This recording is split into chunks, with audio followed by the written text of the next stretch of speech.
Здравствуйте, меня зовут Айнагуль, я мама Шахризы.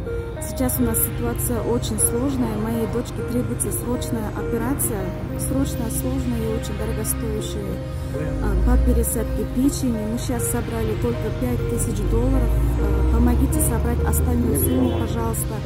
Мы продаем все, что у нас есть. Моя дочка слишком еще маленькая, чтобы лежать в холодной земле. Всех неравнодушных я очень прошу нам помочь. Нам очень много людей помогли уже, всем им огромное спасибо. Вот обращаюсь к вам еще раз за помощью, пожалуйста, помогите нам собрать остальную сумму.